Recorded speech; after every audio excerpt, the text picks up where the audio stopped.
Please Believe House. Today we're going to have FUN, fun, because we're going to do the Test 1.3 review.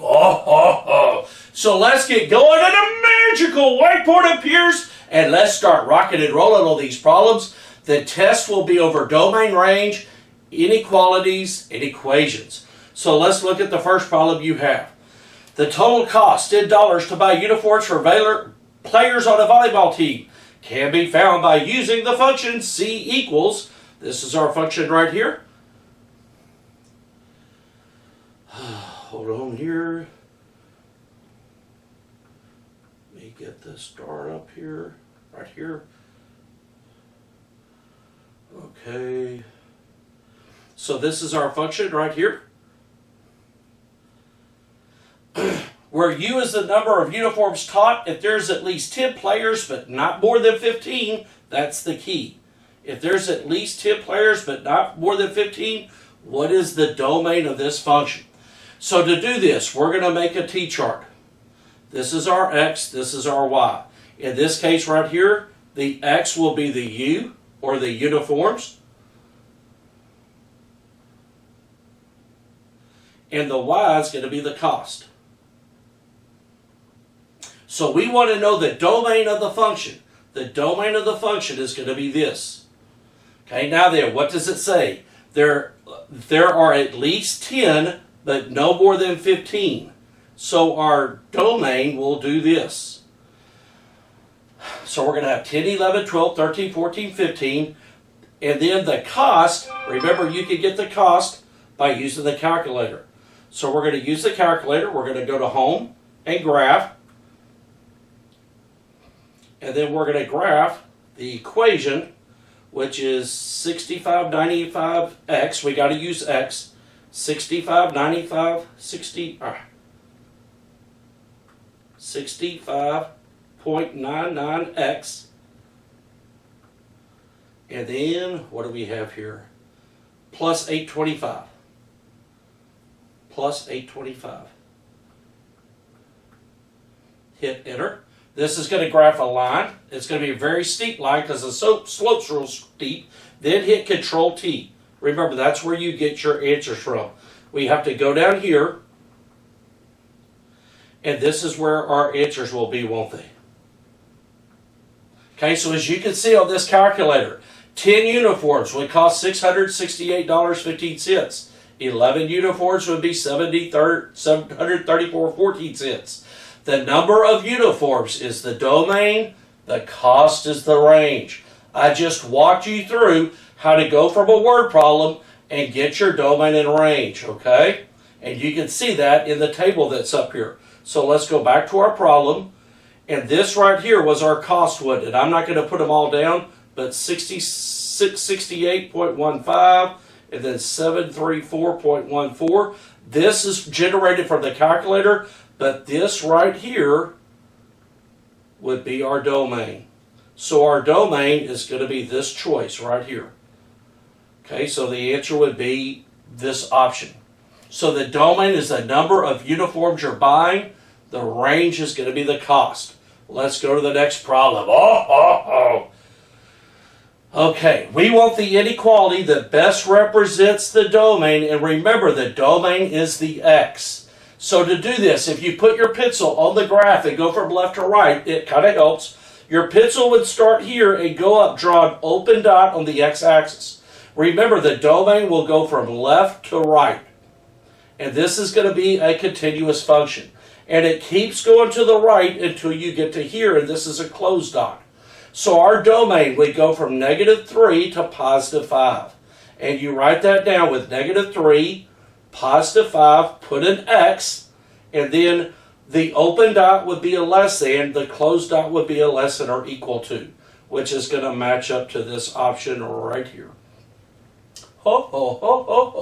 Remember, if they wanted the range, you would go from the bottom to the top.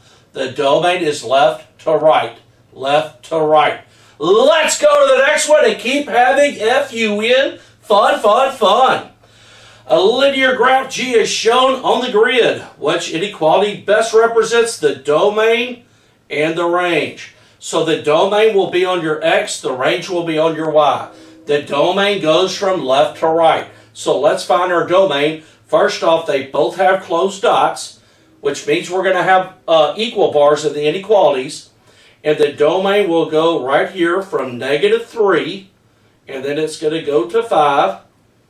So our domain would go from the domain is going to be -3, less than or equal to 5.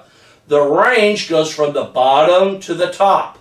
Bottom to the top. Let me switch colors. So our range will go from here with a closed dot up to here with a closed dot.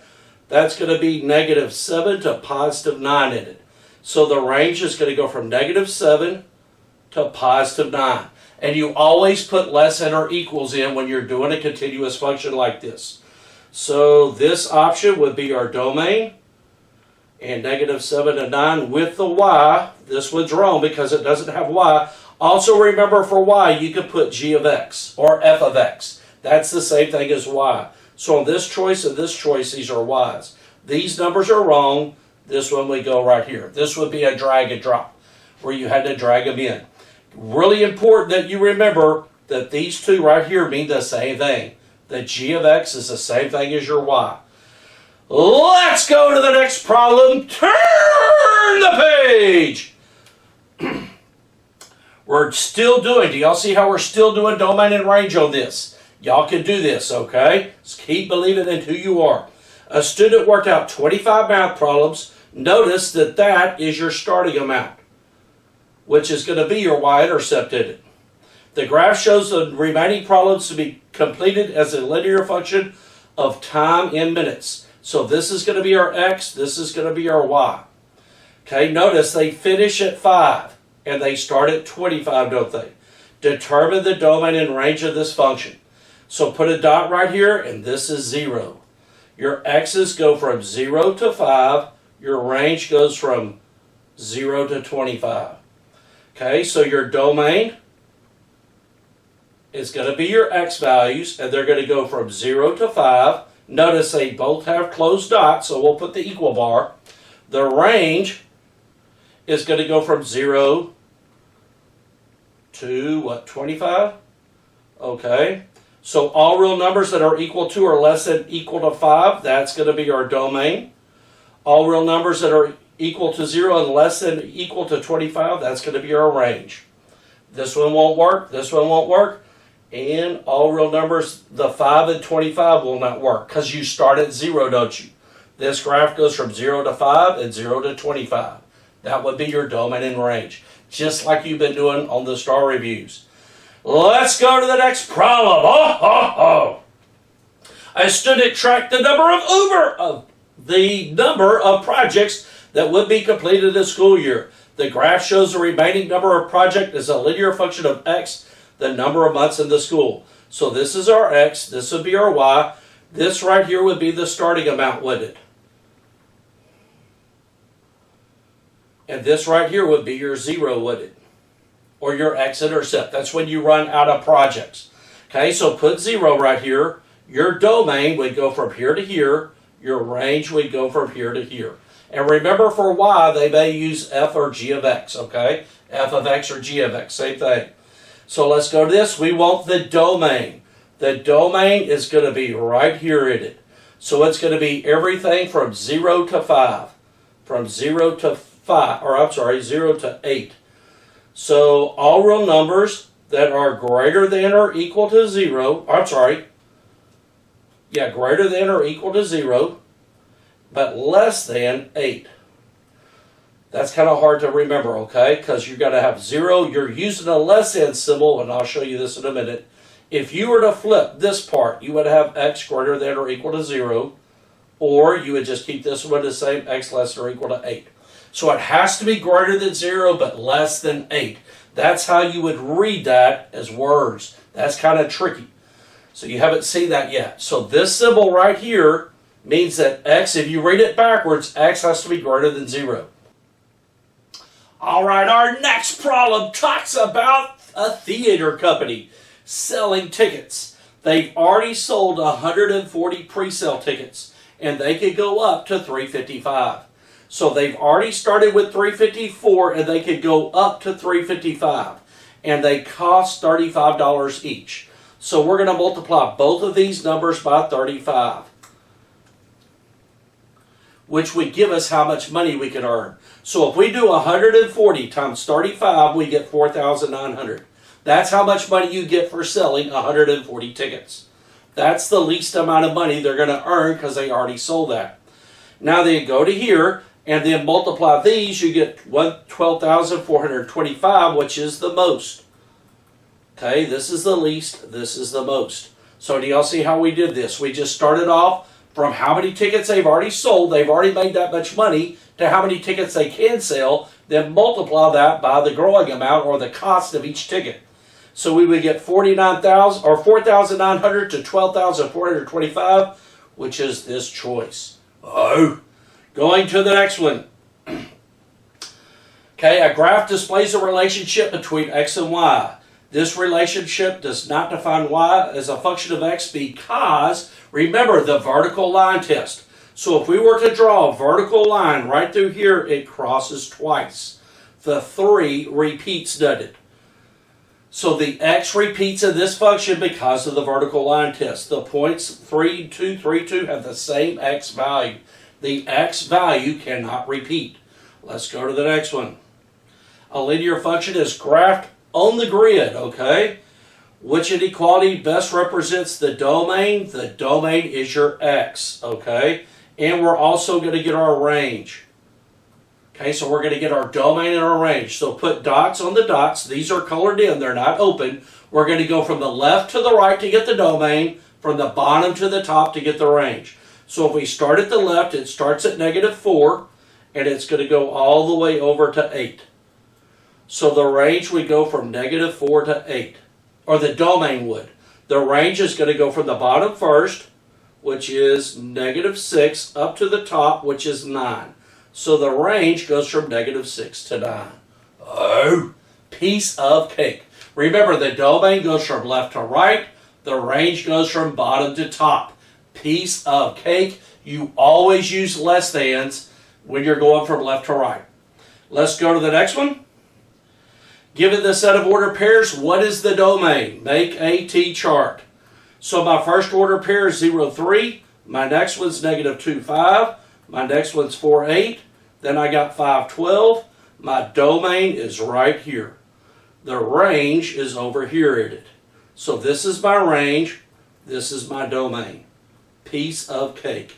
So my domain is going to be 0, negative. It starts with a -2. Remember, you put them in order. 0, 4, and 5. -2, 0, 4, 5 is right here. Ho, ho, ho, ho, ho. And remember, you put them in braces when you do your domain and range because it's a set of numbers. Continuing on! Oh, oh, oh. A part of a linear graph is graphed on the grid. Which inequalities best describe the domain and range of the function? Do y'all get the gist of this? Left to right for the domain, bottom to top for the range. Left to right for the domain, bottom to top for the range. So let's do this. This is an open dot. This is a closed dot. So we're going to put an open dot, go straight down right here, which is going to be -4. The closed dot goes right here. So my range goes from -4 to 8, doesn't it? Which is this one, isn't it? That's my domain, I'm sorry. The range is going to go from the bottom, which is right here, -5, to the top, or this is open, which is 7. So my range is going to go from -5 to 7. -5 to 7. And remember, you could use g of x, right? Which is right here. Okay, so -4. This one doesn't have the equal bar. It's wrong. And this one right here doesn't have the equal bar. Oh, whoa, whoa, whoa, whoa. We got to have... Ooh, I messed up on purpose. This one won't have the equal bar, will it? And it won't have the equal bar up here. So Mr. Tubes caught himself. See it if you're paying attention. Since you have an open dot, this will be less than, and this is going to be a less than or equal. This will be a less than or equal. This will be a less than. So we have to have the less than here to check off, and the greater than here to check off, right? So it's going to be this choice and this choice because this is wrong and this is wrong. They can't have the equal bars because that dot's open. Making sure you're paying attention. Oh, turn the page. Determine which represents a function of x. Set the correct below. X cannot repeat. Remember, x cannot repeat. If the x repeats, it's not a function. So look right here. These are my x's. Do any of them repeat? None of them repeat. It is a function. Go to the next one. Look at the 2. The 2 goes to the 4 and the 2 goes to the 7. The 2 is repeating. It's not a function. Go to the next one. On this one, you're doing the vertical line test. Any vertical line only crosses once. It is a function. If I do another graph, let's say we do this graph. If this were a graph, it would cross twice. It would not be a function, would it? Okay? So if the vertical line crosses the graph twice, it's not a function. Go over here. Which of the following is a function of x? Remember, we're going to use the vertical line test. Right here, it crosses twice, not a function. Go down to here, do this, it crosses twice, not a function. Go to the next one. This is pretty simple stuff. Draw a vertical line, crosses twice, not a function. Oh, this one looks like more power, like a sprinkler on a hot day. Oh, but if you draw a vertical line, notice that vertical line only crosses once, doesn't it? This is a function. So the first 3 were not functions, the last one is. Make sure you can draw that vertical line and comprehend what it's saying. Okay, we need to find the domain and range of this. Thankfully, they both have closed dots. We're going to have the less than or equal bars, don't we? Left to right for the domain, bottom to top for the range. So the domain starts right here, which is -1, and goes right here, which is 5. So our domain is going to go from -1 to 5. The range goes from the bottom to the top. So my bottom dot is right here, put a dot. My top dot's right here, put a dot. The range is going to go from -4 to 2. And remember, you can put g of x right here if you wanted to. So we need -1 to 5 for the domain, which is, this one checks. And is the range -4 to 2? This one checks. This one right here is not -4 and 2. That's wrong. It's not infinity because it doesn't have arrows on it. And this is wrong. So the answer is that second one. Infinity would be if it had arrows. If it had arrows, it would be infinity. That is your test review. Okay? Remember, you're going to do wonderful on this test. Make sure you have this paper tomorrow on the test day. Turn it in. You'll get extra points on the test. And remember, you are amazing. You are created to do wonderful things. And you are awesome.